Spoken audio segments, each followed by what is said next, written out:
هل سألت نفسك في يوم الملوخية جت ازاي؟ وايه سرها وايه سر الشهقة اللي فيها؟ النهارده هنعرف ايه هي قصة الملوخية. وعلشان تعرف حكاية الملوخية تعرف ان فيها تفاصيل كتيرة قوي لما كان. تعالى وانا اقول لك.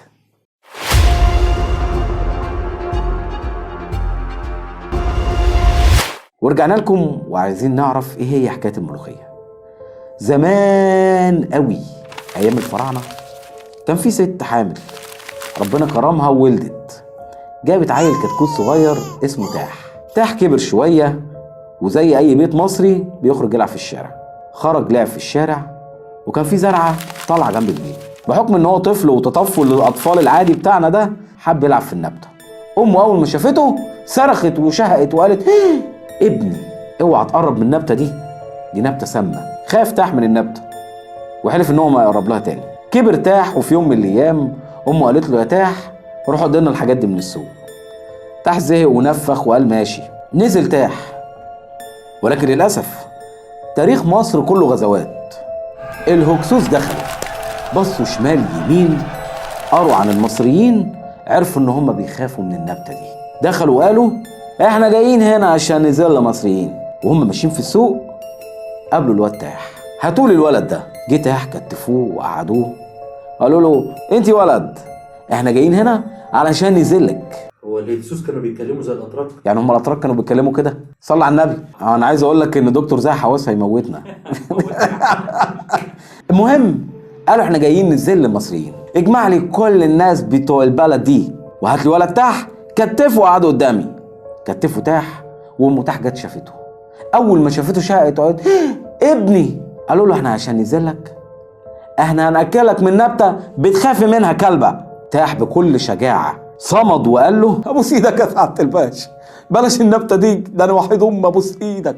قال له انت ولد كلبة، انت فاكرة ان انا باكلها لك علشان خاطر تشبعي؟ لا انا جاي هنا عشان اذلك. تاح اضطر يوافق وقال ان هو يضحي بنفسه عشان خاطر اهل البلد. قائد الهكسوس قال لهم قطفوا له ورق نبته، خرطوا له ورق نبته، اكلوها له، وقبل ما تاكلوها له اديله عليها طشه توم.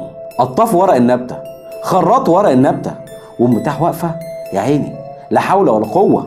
وتاح اكل اول لقمه. تاح كان فاكر ان هو هيموت بس عجبته، والمصريين كلهم استغربوا ازاي هو لسه عايش.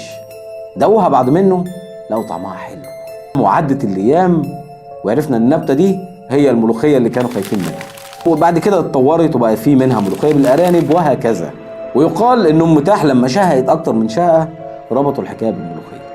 طبعا الحكايه دي ليس لها اساس من الصحه، ولكن الخلاصه اللي فيها والحقيقه ان النبته دي كانت بتظهر في مصر في العصور القديمه ايام الفراعنه. الناس بيخافوا منها لانها فاكرين ان هي نبته مسممه، وبداوا يطبخوها في بيوتهم وبقت منتشره في مصر وغير كده في العالم العربي كمان. اما اصل الشهقه نفسها فليها اكتر من حكايه. يقال ان في ست زمان كانت بتطبخ الملوخيه، بعد ما طبختها وهي بتشيل الطاسه وقعت منها وكانت هتقع عليها فشهقت، بس الحمد لله ربنا ستر، وبعد كده دقيتها فلقيت طعمها حلو قوي فربطت الشهقه بالملوخيه. ودي من ضمن الخرافيات اللي احنا سمعناها، انما قصه ثابته مفيش حاجه ثابته قوي. يعني كلمه ملوخيه نفسها جت منين؟ كلمه ملوخيه تنقسم الى كلمتين، ملو وخيه، وليها حكايتين.